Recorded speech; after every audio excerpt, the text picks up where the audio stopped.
Hoje seria a última aula dessa discussão de efeitos eletromagnéticos na matéria.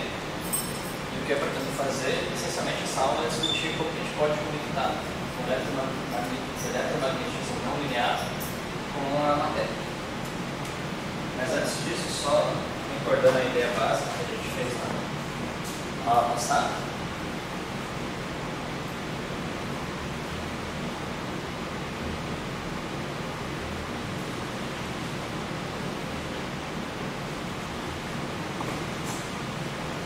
Complementando, o que a gente fez é, a gente pega as equações de Maxwell na matéria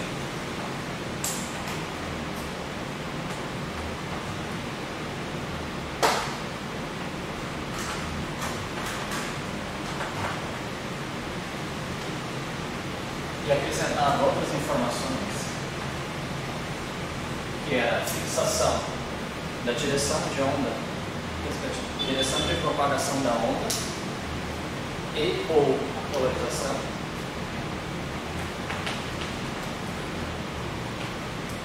fixando o nosso K e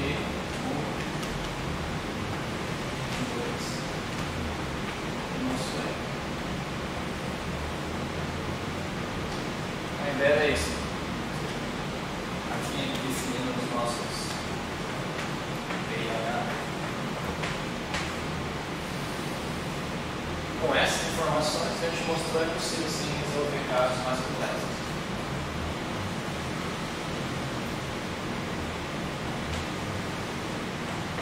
Soluções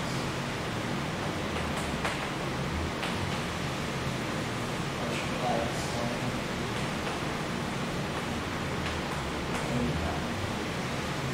Ou seja, você manipulava as equações de Maxwell, colocava alguns casos particulares de K e E e obtinha a relação de dispersão ômega. Essa é a mensagem que se passava na aula passada. Eu resolvi um caso com anisotropia, mas a observação que eu vou colocar só que isso permite resolver casos mais complexos ainda. Ou pelo menos resolver uma solução particular.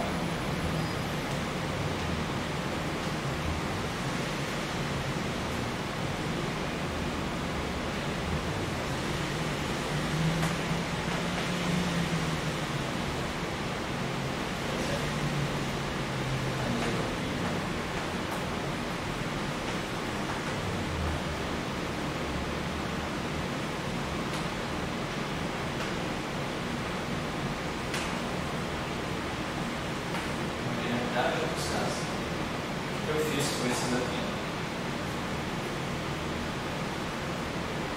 Mas acho que provavelmente as próximas aulas que vai entrar vai ser chamada não linearidade. Vocês vão perceber que fazendo alguma dessas precisões vai facilitar bastante a obtenção das relações de dispersão.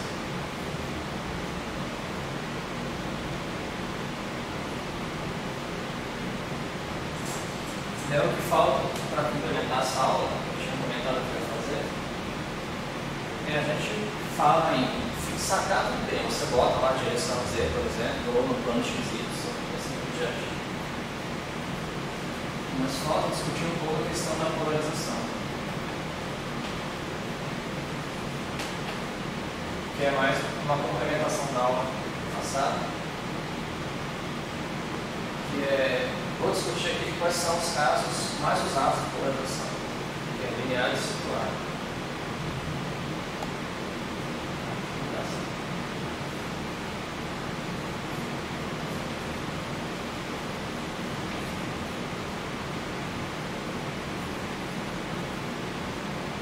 Só definir melhor as coisas.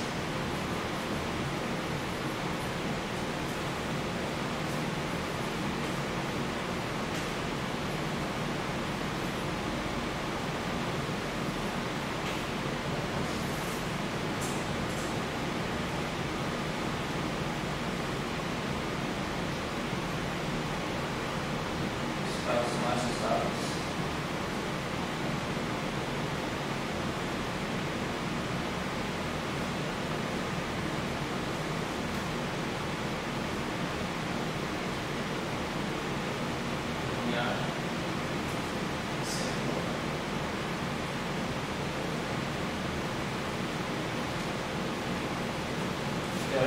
bastante. Já que a gente tem que algumas vezes fixar a mãe, então vamos colocar a equação que normalmente se utiliza nesses dois casos.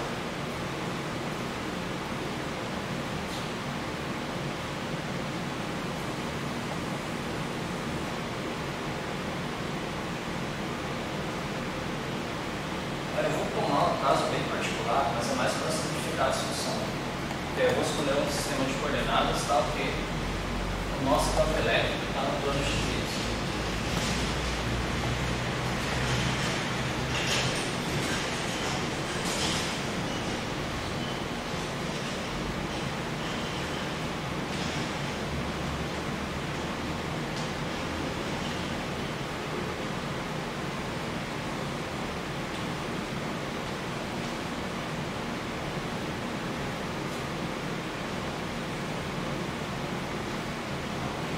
Então, o nosso é, vamos ver se eu coloquei aqui.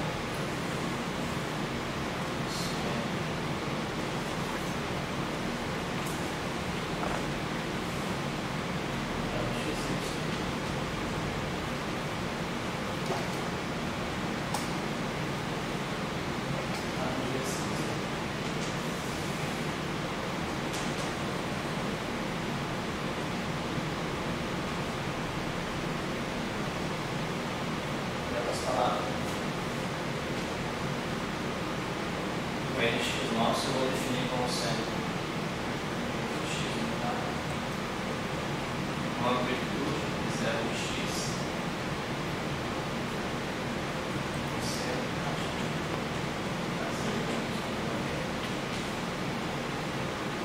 a informação que está se propagando na direção Z. Então, fazer termos de cosseno simplifica. Você poderia também trabalhar com exponenciais complexos e tirar a parte real.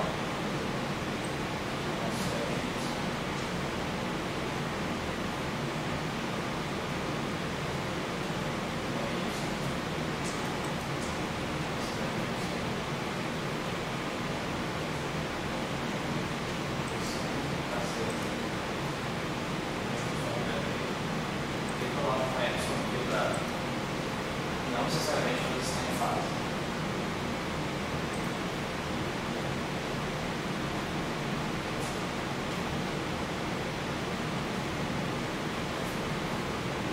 Então, com essa hipótese, isso aqui é o mais geral que a gente tem. E agora, o primeiro caso, é a situação de polarização linear.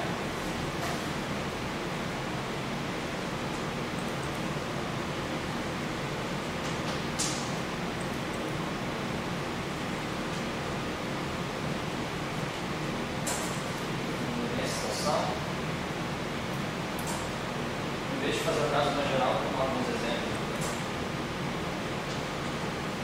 Primeiro, se você escolher esse é igual a zero ou um múltiplo de 2π,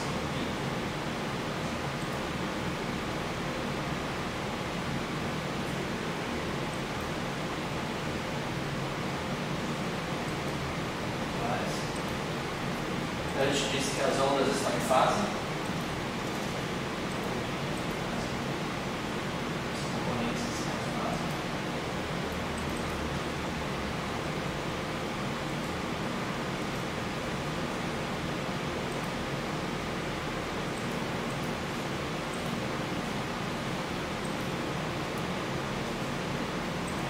Só recordar aquela expressão do cosseno da soma.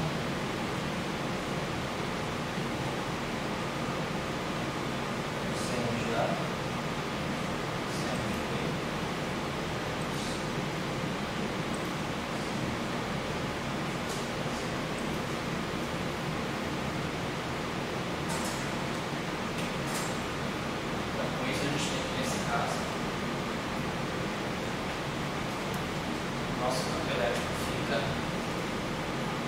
esse sistema vai influenciar. Eu posso colocar o cosseno de bens, quando eu abrir esse cosseno da soma, que vai ter sempre seno de 0 a 0, ou múltiplo de 2π. Então fica colocando evidência.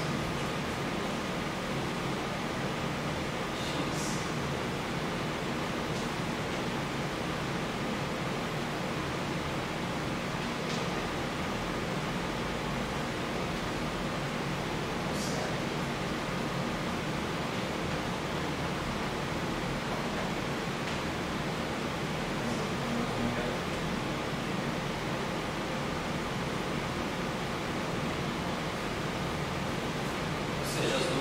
fase.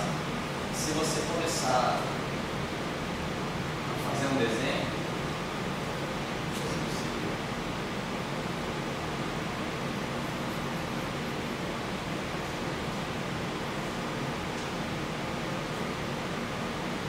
desenho das componentes.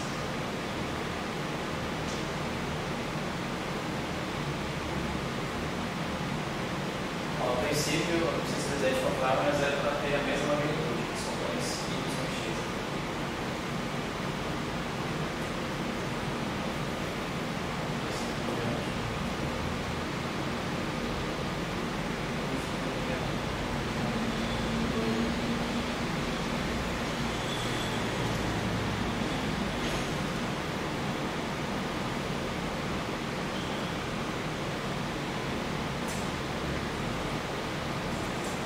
Resultante chama sempre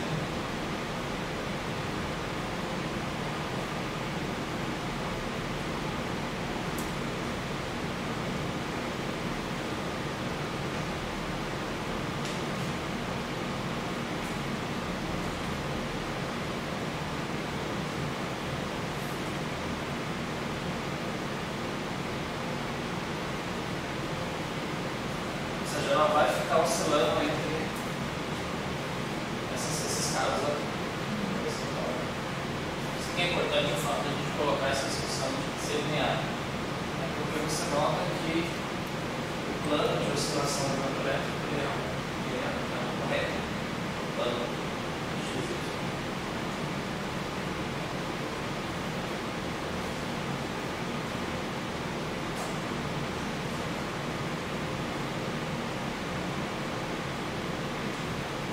Plano de polarização difícil.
Ou seja, o campo elétrico fica sempre oscilando no primeiro e no terceiro quadrante.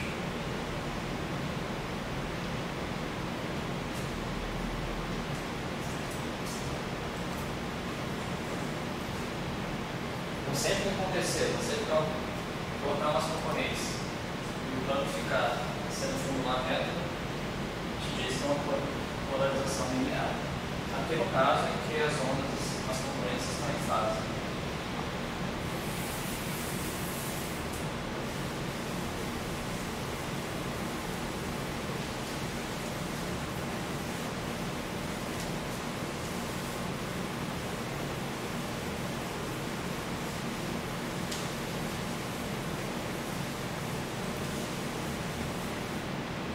No segundo caso, quando a gente toma o nosso x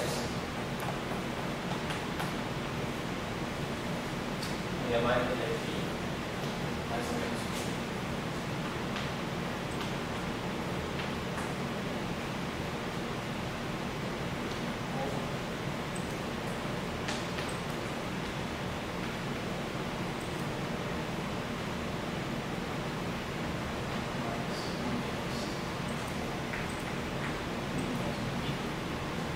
Já pi, 3pi, assim por diante.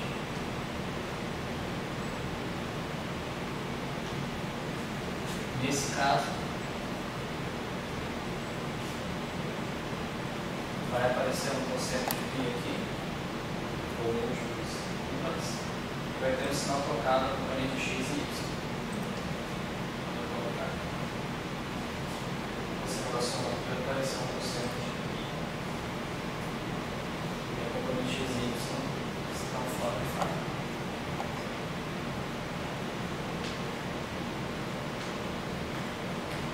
Mas mesmo nesse caso, elas ainda continuam tendo um plano de polarização fixa.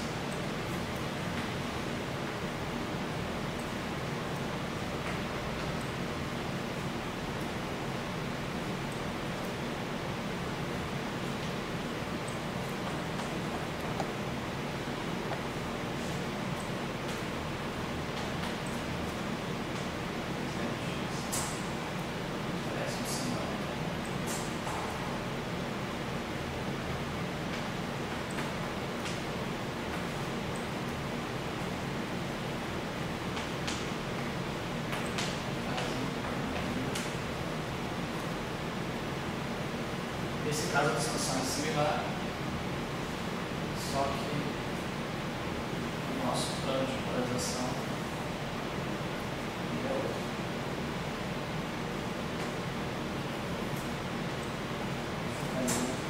No segundo e no quarto.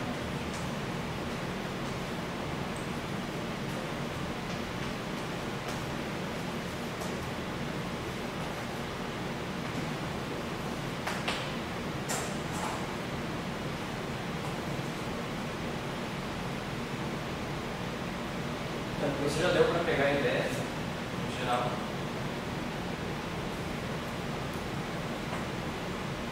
Se você tomar qualquer epsilon e observar que o plano de polarização sempre fica uma reta, então pode deslocar aqui. Os explicados mais simples, só vou passar a ideia mesmo. Mas se isso acontecer, a gente diz que a onda é linearmente polarizada. Esse plano de polarização.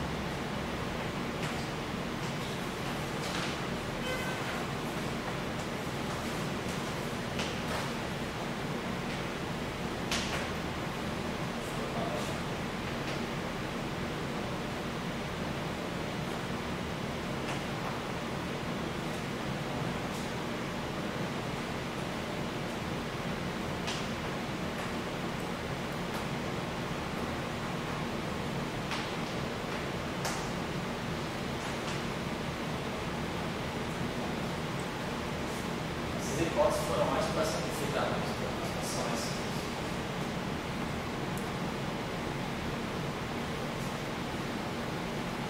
Um segundo caso, e esse é mais, talvez, relevante quando você quer, por exemplo, analisar uma eletrodinâmica particular, você está interessado em ver se tem, por exemplo, efeitos de refringência. Então, é o caso da polarização circular.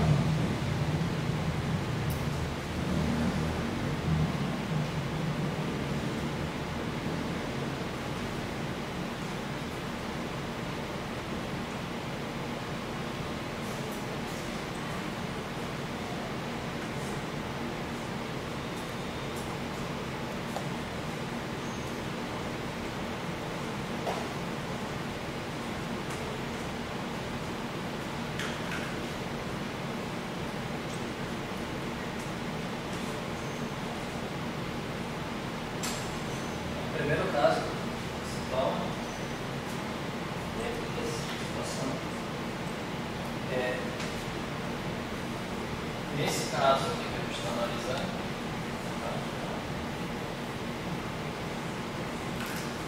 eu tomo primeiro, essas amplitudes têm que ser iguais, 0x igual a 0y.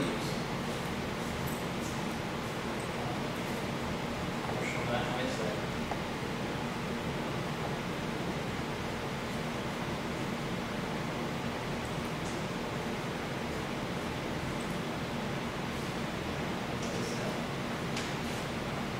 E a outra hipótese, tomar o nosso epsilon,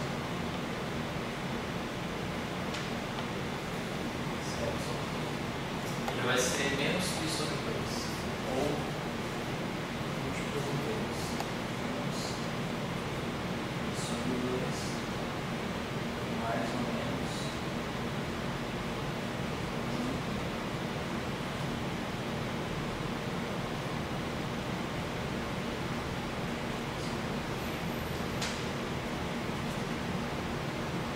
O que vai acontecer, né? Quando eu abrir o sistema,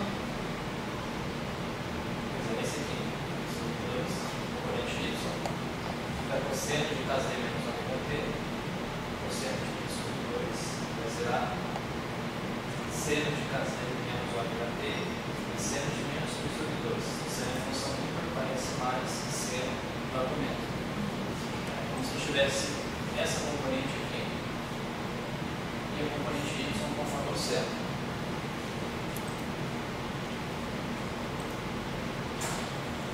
Igual para essa.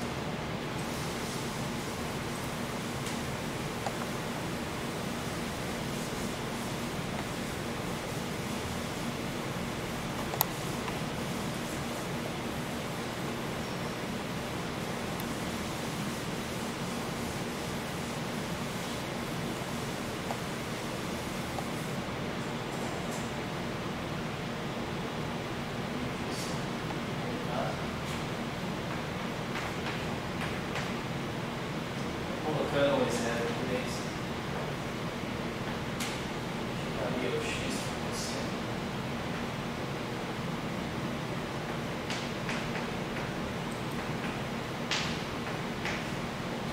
E a componente y.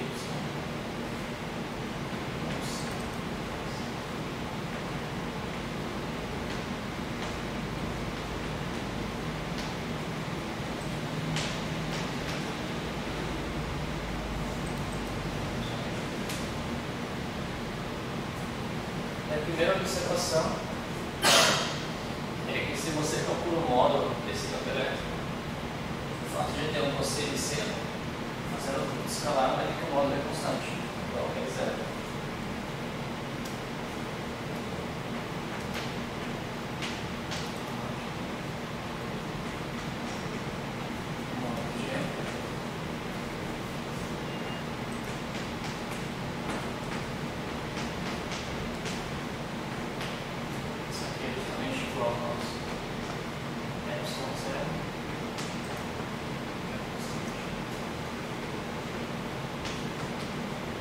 Ao contrário do caso linear em que você tinha sempre essa variação, no caso circular, com o passar do tempo ele não muda o módulo.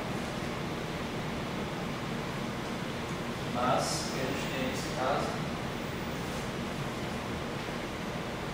ele vai mudar de direção. Porque assim, plano de polarização.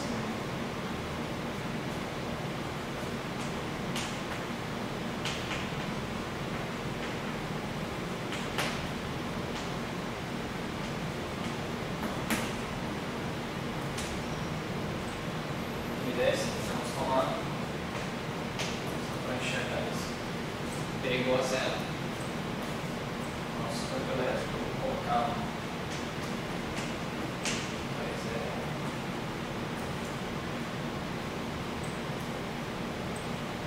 X. Seno. Vou chamar de Z0 aqui só para essa constante inicial. Mais.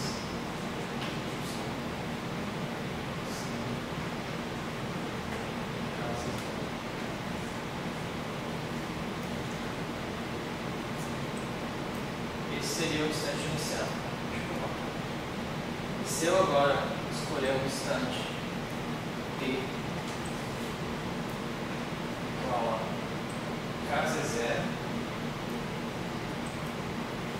sobre ômega, justamente para cancelar o argumento que a gente tem é o nosso elétrico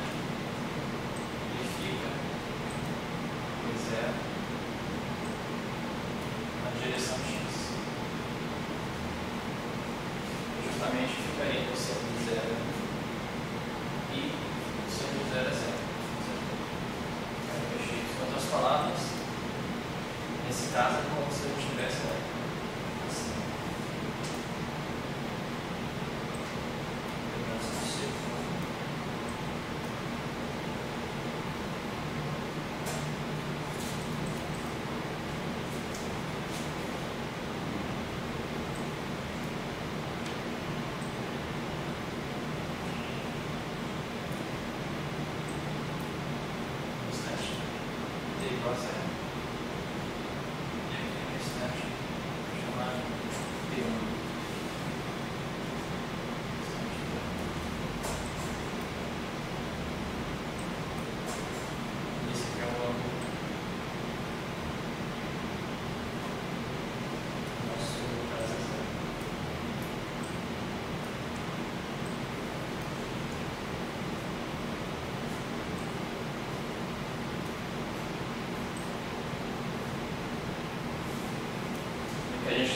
em geral.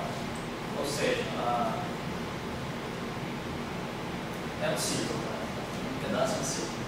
Mas a ideia é que você comece com o campo elétrico e vai mantendo o módulo fixo e vai girando. Nesse caso, é o sentido horário.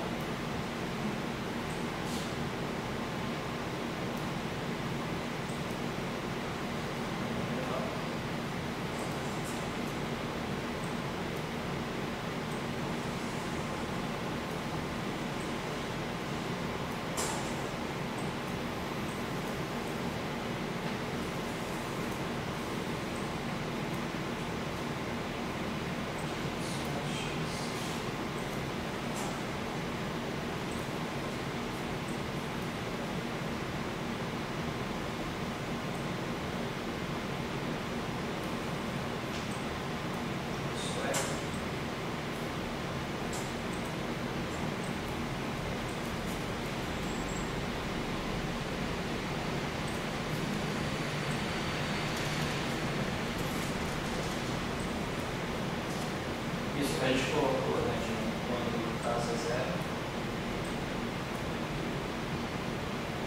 é conhecido como eixo de referência.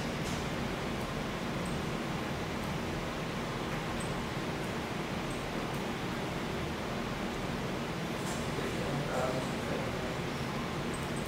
essa é a parte do eixo de referência, essa rotação e negativo.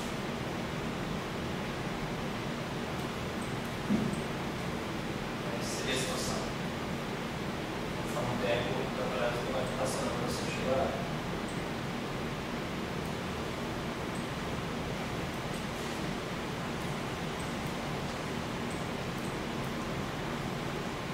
Então aqui também já tem uma ideia que vai ter uma outra situação em que a rotação vai ser anti-horária. E isso você vai ter dois tipos de círculo. Polarização circular.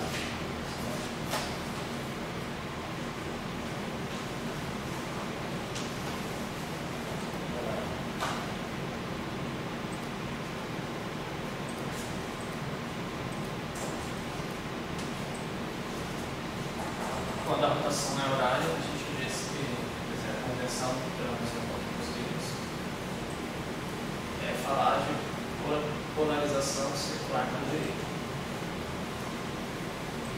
Mas pode ser que alguém chame isso de vamos polarização. Se mudasse no livro aí.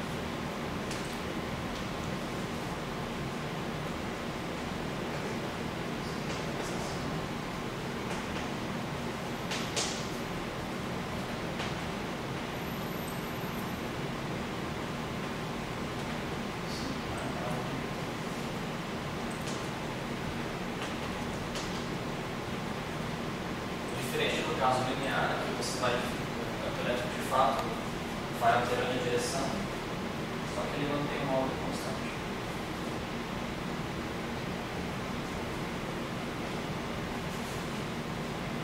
E a outra situação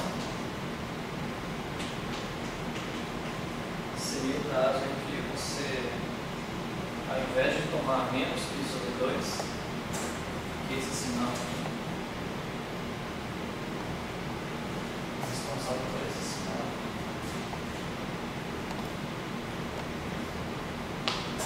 Então você pode agora tomar mais pi sobre 2 e vai alterar esse sinal. No caso do fio Clemson.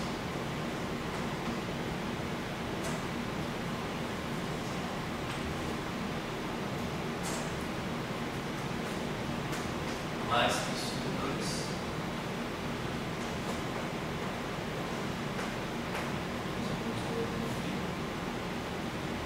Nessa situação,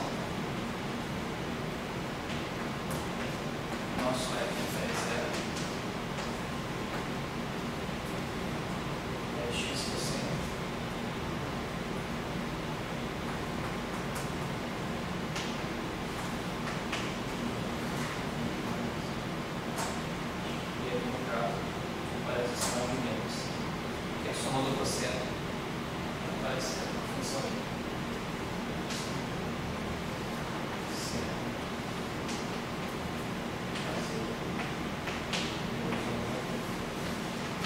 pode fazer essa mesma análise que eu fiz aqui. Você vai observar que nesse caso a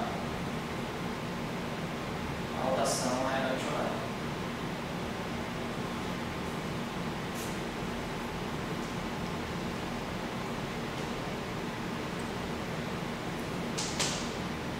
Exatamente, fase t igual a zero, depois um outro tempo que anula o argumento. Você vai ver ela no sentido de horário.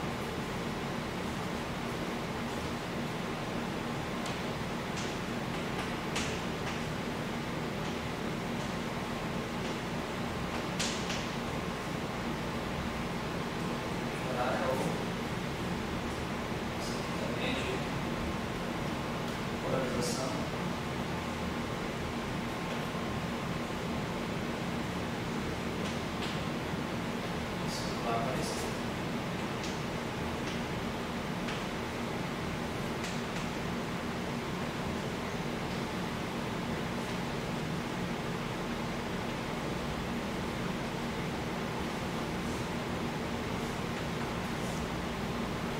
Mais ou menos isso completa a discussão que eu queria, inicialmente, que era resolver alguns casos de cristais, de outros materiais mais simples. E achei que a aula passada eu não falei muito na polarização. A gente pode fixar a polarização, pode. Mas eu também sempre caso simples, de um campo só um componente X. Mas quando você quer analisar as funções mais complexas, essas são as duas polarizações mais adotadas, linear e circular. Acho que com isso consegue andar bem tanto na discussão de efeitos na matéria, ou quando ela for entrar com outras eletrodinâmicas, ou discurso mesmo. Existe também, só para, vou discutir aqui, mas só para comentar, o caso da polarização elíptica. Mas em geral, o que eu vejo mesmo, o pessoal faz trabalho sempre circular e linear. Não adianta complicar se eu vazar. Pode ser que use, mas é bem errado para ver, pelo menos na nossa análise.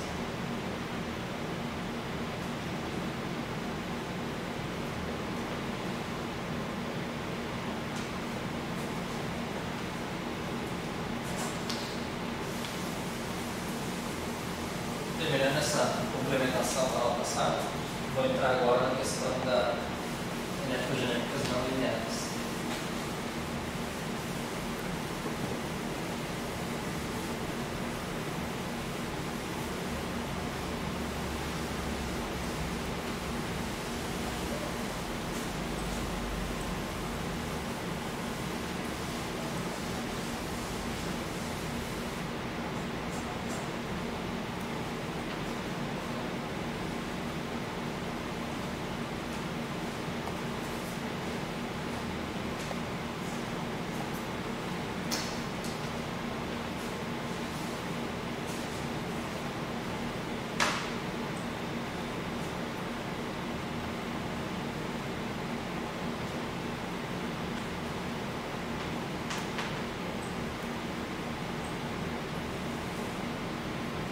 O objetivo aqui era, quer dizer, conectar, como a gente pode pegar uma eletrodinâmica não linear e, de uma certa maneira, simular uma matéria.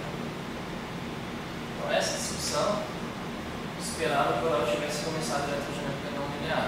Acho que ele comentou uma defasagem aí. Eu vou ser, a apresentação que eu vou fazer é prática, vai ser rápido. E eu espero que nas aulas do Léo eu faça uma introdução mais histórica e outras motivações. Então, a ideia de você introduzir não linearidade é buscar uma extensão da equação de Maxwell com alguns requisitos. Eu vou anunciar.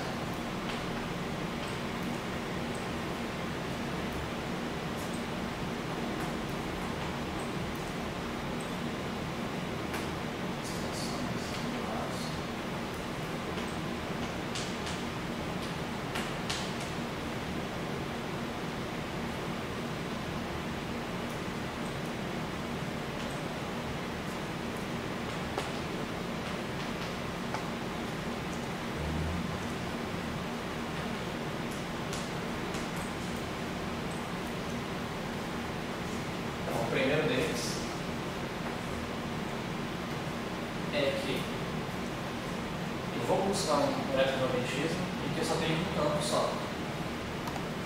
Em outras palavras, eu só tenho um campo ali.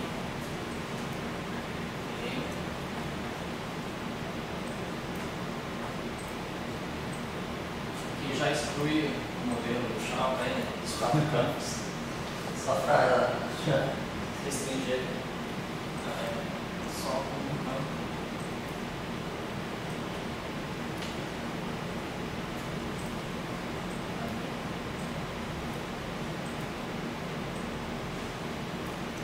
Por exemplo, aqui a gente exclui uma série de modelos, como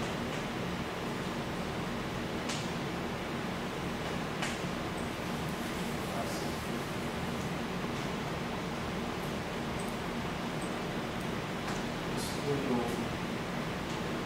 eletromagnetismo axiônico, e você introduz um campo φ, além do campo amigo. Além do amigo, você vai introduzir um acoplamento com o campo φ, que é chamado campo laço. Então aqui a gente está excluindo essas possibilidades. No caso do parafoco também, que você introduz um acoplamento do amigo com outro campo BI.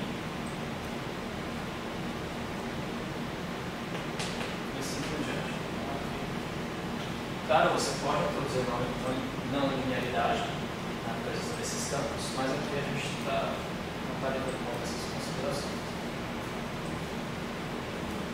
E o segundo requisito é invariância de gauge e de Lorentz.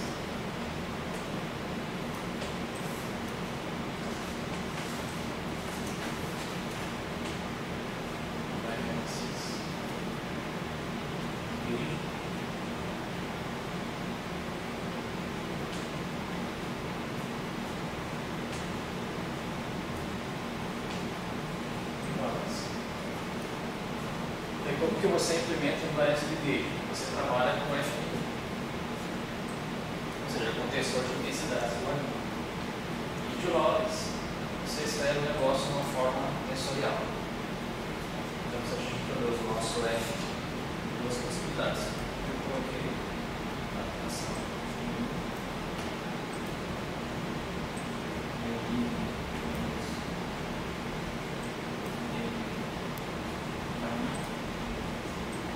Essa é a primeira quantidade, que é automaticamente invariante de gauge.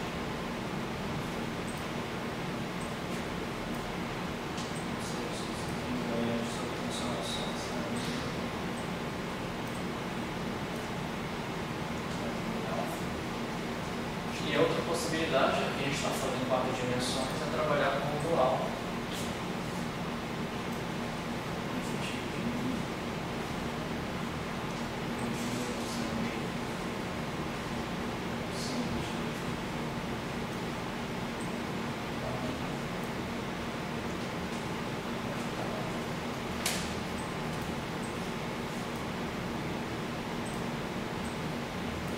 Então, no fundo, eu quero construir modelos que têm essas condições, só amigo e mais de gauge e Lorentz, que eu tenho que trabalhar combinações desse negócio aqui.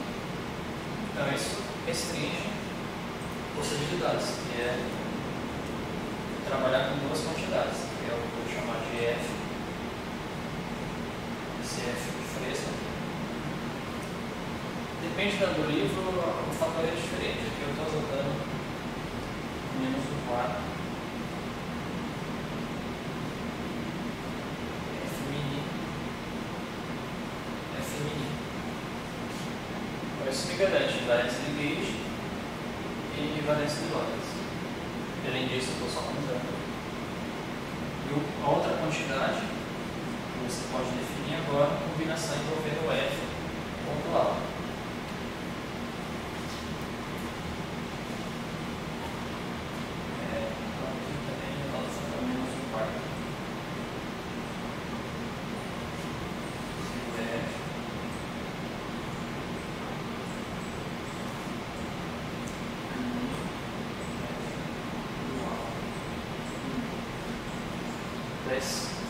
Você poderia perguntar por que eu não posso definir uma terceira quantidade do dual do dual.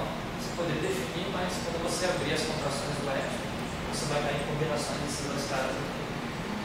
fato, as combinações independentes que tem são F com F e F com F tilde. F tilde e F tilde é a combinação desses dois.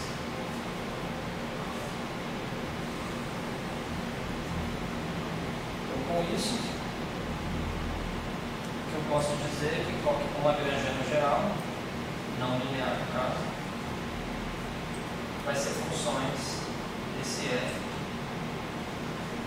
desse jeito. De maneira prática é isso daqui. Claro que não foi assim que a coisa se desenvolveu, mas hoje é o que está. Esse é o discurso para chegar rápido onde eu quero. Tem toda a história que eu acho que o Léo vai contar de maneira brilhante para vocês. Né?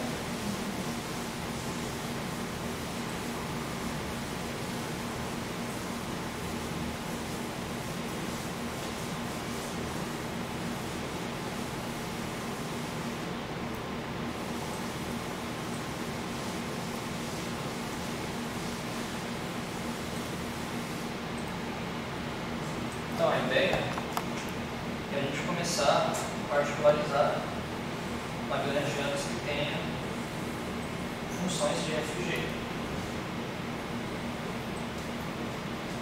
No caso trivial, né? Máximo.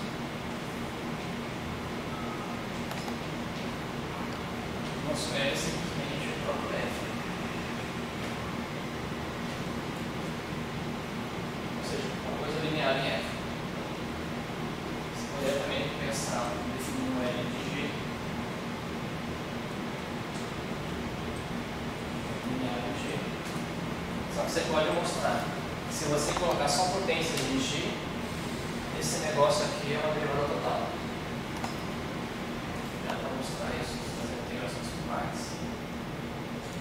E esse termo aqui é uma derivada total. Então, se você for introduzir G, tem que ser G quadrado, G ao cubo e assim por diante.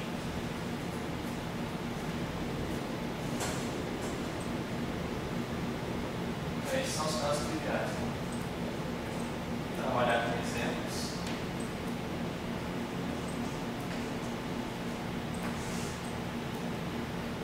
Primeiro é o Joule Heisler.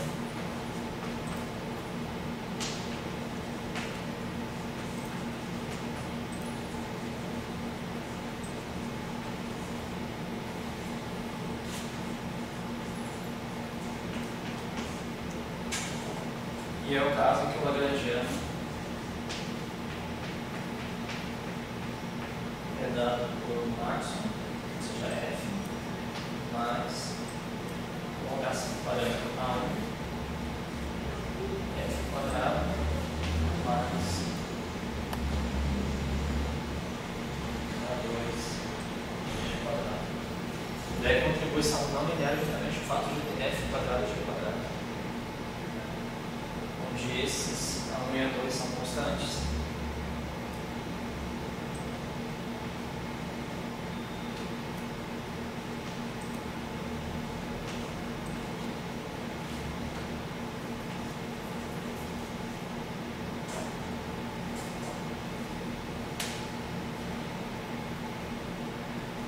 E a observação que se coloca aqui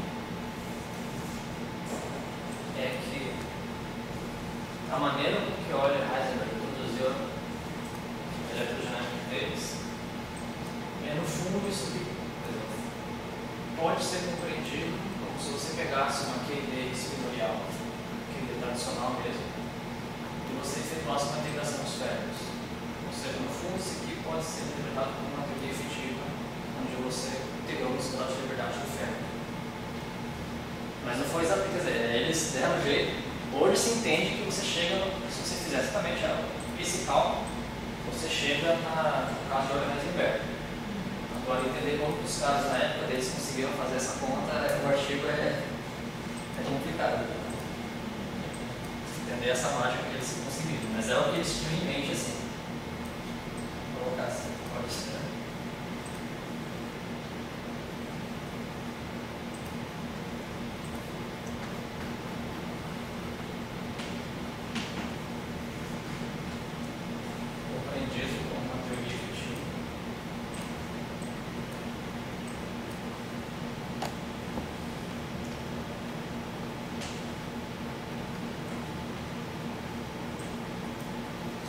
parece que os caras viajaram no tempo, né? Foram para o futuro, descobriram as técnicas de campo e fizeram essa conta e deram um jeito de voar. Mas de fato, eu acho que eles deram um jeito ali, conseguiram tirar essas conexões fortes também. A teoria efetiva daqui nesse memorial.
E a ideia é você pegar essa teoria e faz uma integração funcional nos cérebros.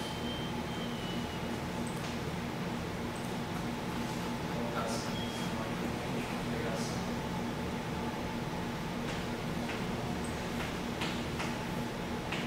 Nos cérebros. E o fundo que está fazendo é, como tem esse trivértice, levar em conta as correções.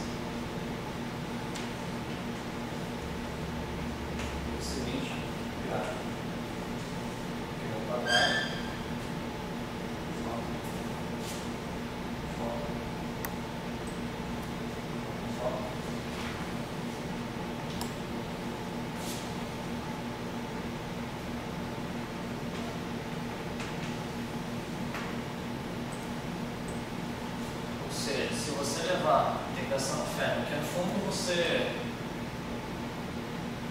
levar em conta esse gráfico aqui, que são os trivértices que aparecem. Esse gráfico, pegando a teoria de Maxwell, corrigido esses efeitos quânticos, você de fato tem um Heisenberg.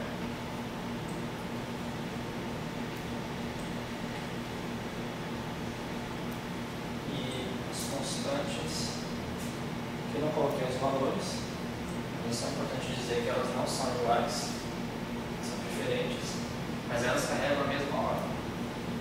1 a 1, 1 a 2, sendo da ordem aqui da carga elétrica a 4 sobre M a 4.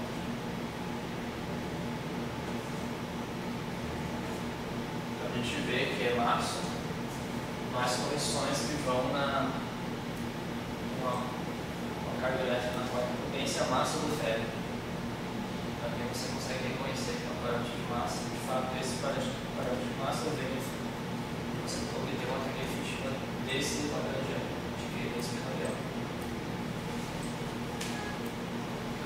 Isso foi feito de maneira formal, você chegou em hora Heisenberg. Só que o Heisenberg também estava na mente deles era isso, para fazer essa conta.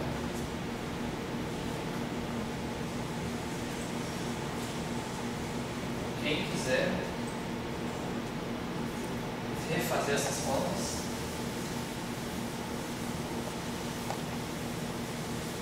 tem uma referência aqui para fazer.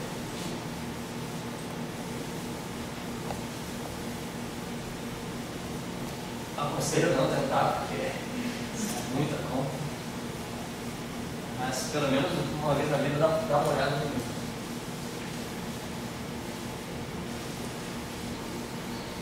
Consegue outros métodos, né? Referência.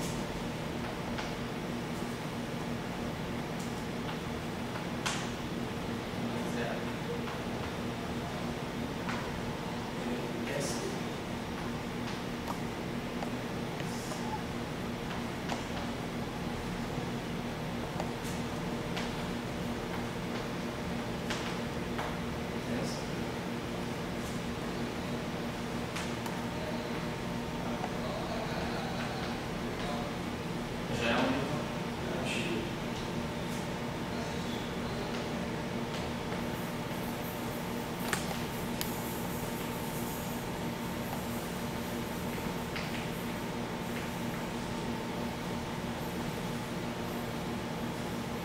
Também esse livro você encontra na obtenção do Heisenberg.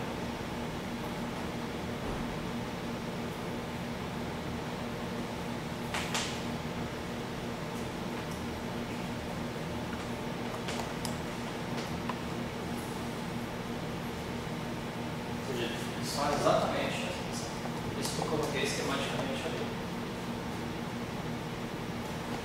Eles vão ter uma ideia da complexidade que é fazer essa conta. E admirar o trabalho de Euler Heisenberg. Os caras fizeram uma contribuição para a época deles significativa.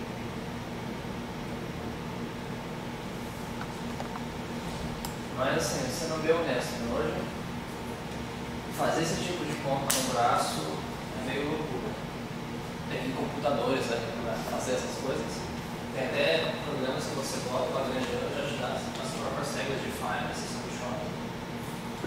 Então, uma coisa interessante é utilizar o programa e refazer essa conta e verificar. Acho que é um modelo bem interessante. E fazer na mão. A menos que a pessoa seja um especialista em cálculos de correções. Mas fazer essa conta no braço sempre tem aqueles fatores de forma, fatores combinatórios, que a gente sempre esquece de ferrar tudo. Acho que quando a gente fazer essa conta aí demora meses no braço. Mas dá para fazer assim, eu já mais ou menos uns 3 ou 4 anos atrás venho um professor da França, deu um mini curso aqui no CPF, inclusive acho que foi gravado assim, no curso, não lembro o nome dele, faz tempo. Mas o curso dele foi cálculos de correções quânticas em QED. E ele fazia as contas no braço até 3 loops. Aqui a gente está falando só de um loop. Dá para fazer até 3 loops no braço para aquele escritorial. Mas daí você tem que utilizar técnicas mais complicadas, definir umas funções complexas. Aquelas funções especiais que tem, e as coisas saem fácil. Mas aí é só assistir para quem vive de pesquisa. Eu acho, pelo que eu entendi no curso dele, porque o curso dele foi até 2 loops. Mostrou algumas coisas. Ele falou, é possível estender para 3 loops. Mas o pessoal que calcula, por exemplo, razão de magnética, aqueles cálculos de precisão, o pessoal vai até acho que 7 loops. Mas aí, depois de 3, pelo que eu entendi, ele falou para mim, esqueça, vai para o computador, porque o negócio não sai do braço não.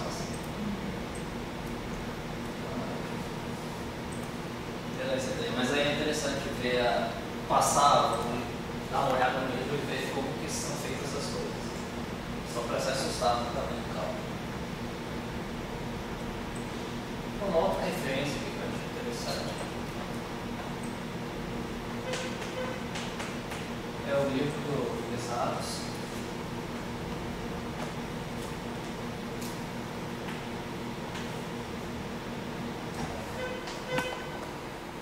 Mas esse não é a obtenção da Euler Heisenberg. Nesse livro do Mesaros, o que faz é aplicar Euler Heisenberg no contexto de astrofísica.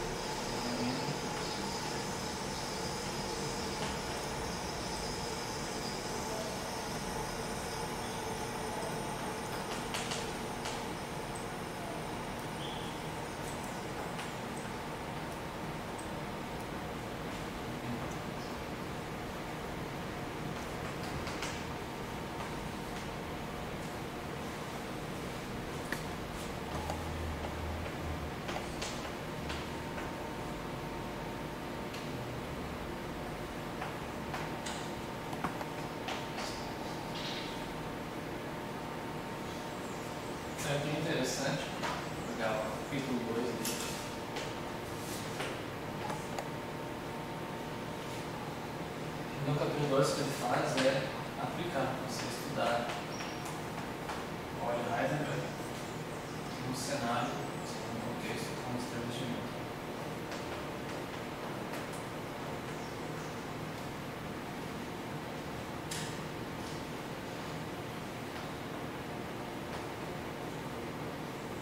Claro, ver os efeitos que isso tem. Acho que no caso foi o efeito de divergência.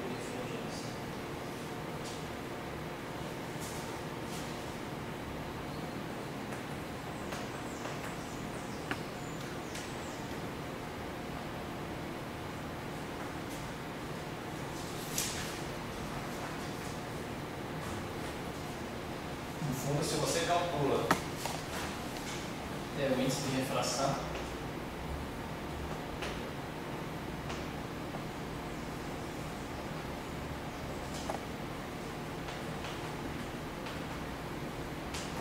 a primeira coisa, você vai aplicar isso no contexto de estrelas de neutro. Então você tem um campo magnético externo aqui.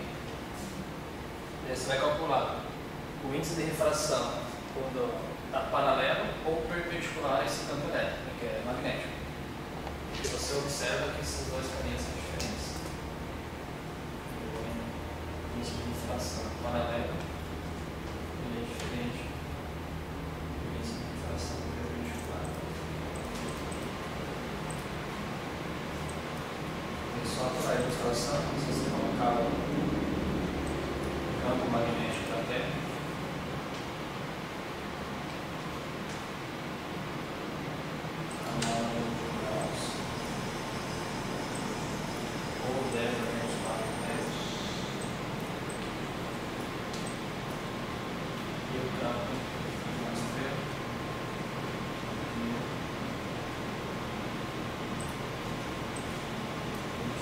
faixa de 10 a 14.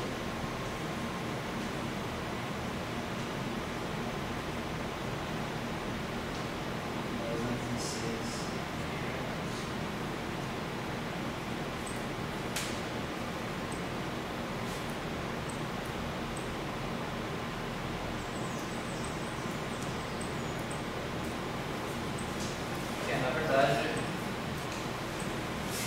todos confiaram que seja pedra, mas coisa legítima, não vou dizer legítima.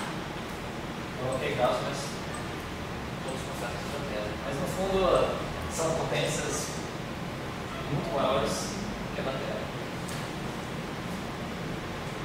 O que acontece? Quando você volta para o campo externo, acredita-se que de fato o máximo vai falhar.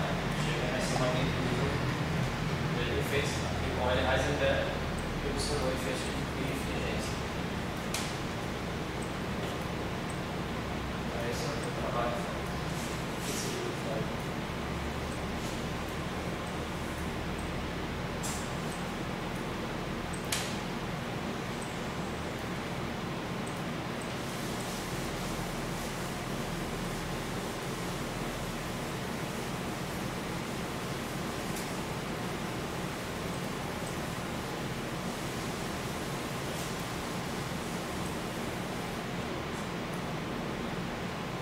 O segundo exemplo clássico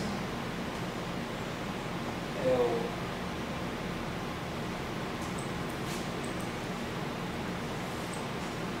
eletromagnetismo de Born.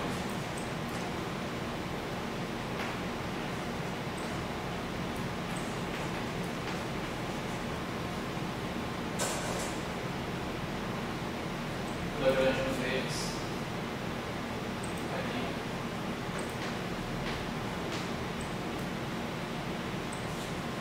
Para o primeiro ao quadrado, 1 menos mais menos 2 primeiro ao quadrado, f menos delta ao quadrado.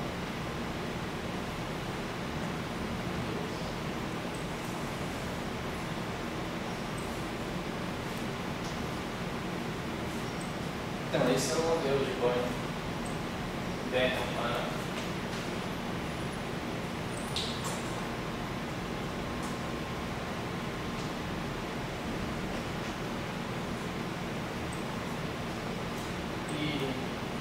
gente viu que o Euler-Heisenberg surge, quer dizer, pode ser compreendido como uma teoria efetiva.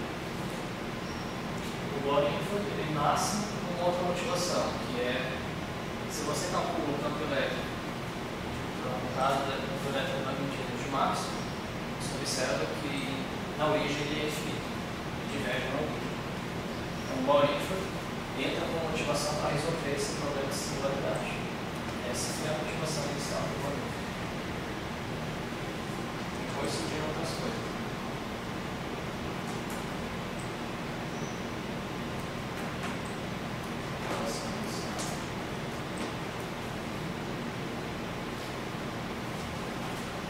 Resolve a singularidade.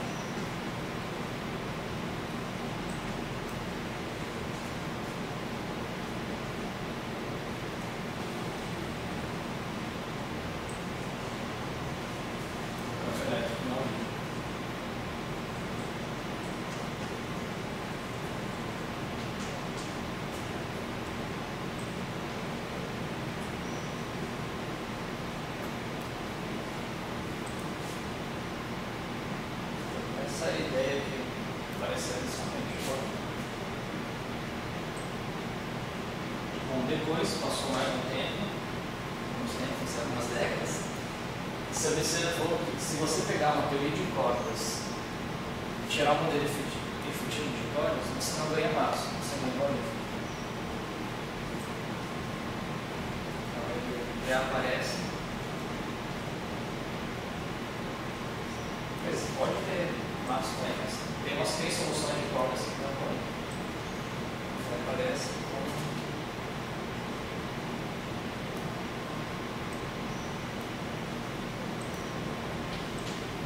modelo efetivo.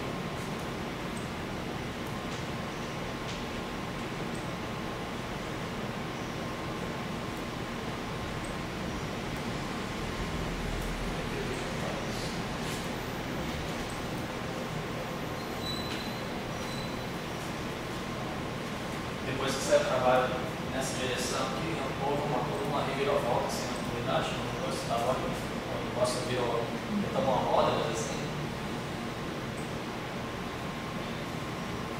Interessante só mostrar, no caso de Euler-Heisenberg estava claro, que era o nosso F mais F2G2, ou seja, era Maxwell mais alguma coisa. Então aqui também é interessante só por deixar clara a situação, a gente tomar esse parâmetro beta grande e verificar quais são, de fato, o Bohr-Infeld é Maxwell mais algumas coisas. Então, certo regime. No caso, o regime que o parâmetro beta é grande.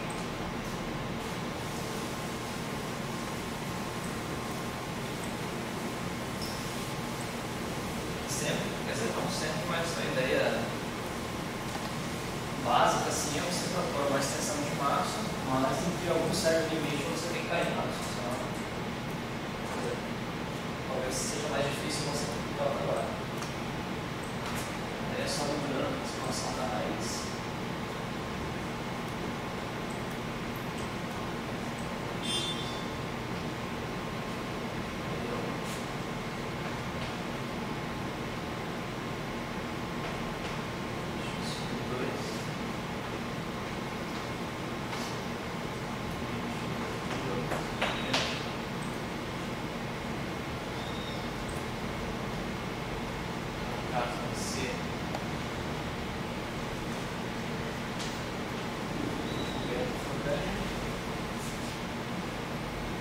Pode mostrar é que o Bohr-Infeld ele recupera Maxwell F e aparece aqui um fator dos 2 quadrado F2 mais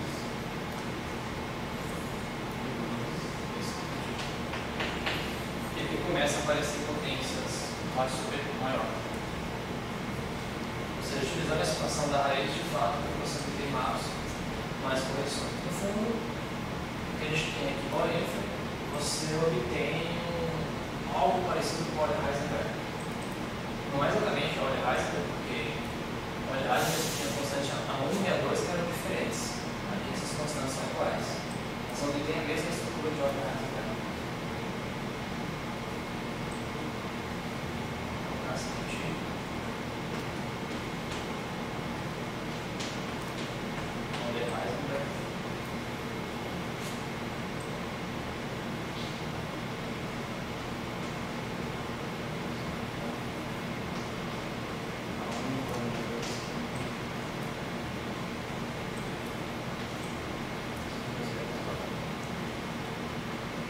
É possível também, não preciso comentar, você pegar uma QD, ao invés de tomar uma QD espinorial, tomar uma QD que envolve uma QD escalar, envolve aquela questão do lambda F4, e construir qual seria uma eletrodinâmica efetiva quando você integra um campo escalar, onde tem autónomos existidos.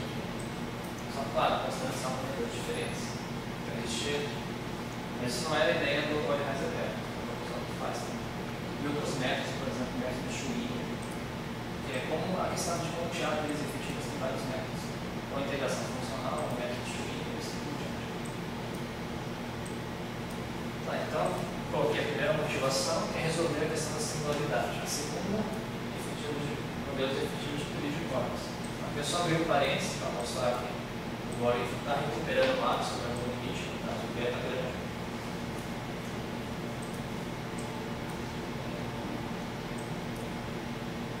Eu acho que, se eu não me engano, os resultados de simulação que tem para esse parâmetro na faixa de 100 G está saindo assim. É grande, em termos de escala, a gente tem entre 80 e alguns. Tipo, a grande sacada é assim, você arranjar alguma coisa para fixar esse parâmetro. Se você consegue no novo vídeo, você não tem. E a ideia, eu vi alguns trabalhos que foi utilizar aquele espalhamento de 4 fótons, a LHC, sai um PRL de 2017, que eles acharam assim, já. Mas, utilizando as restrições de extensão do choque aplicado para essa atendimento de cabeça. Mas tem também outros vínculos via coisas atômicas e outras direções também. Aí uma outra questão que eu acho que fica meio esperançada, mas que virou uma nicho, é uma nicho pesquisa atual, é você buscar novas soluções de buracos negros.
gravitação mais tempo.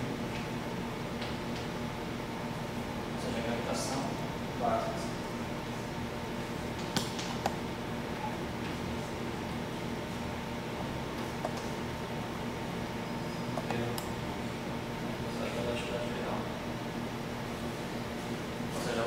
Você pega a ação de Einstein-Hilbert e soma com a ação de Bohr. Esse é o que ele fala no capítulo 12. E o que ele mostra é que existem novas soluções de buracos negros. Então, e como eu digo que isso é uma linha de pesquisa, o que o pessoal está começando a fazer é sempre pegar gravitação e acoplar com a eletrodinâmica não linear. E disso tentar tirar novas soluções de buracos negros. Isso virou uma linha de pesquisa. Você mexer em máximo e procurar soluções. Outra possibilidade é manter em máximo e altera a gravitação. Mas é um pouco mais complicado. Continuar melhor o modelo de gravitação que você está adotando. Mas nesse livro, quem quiser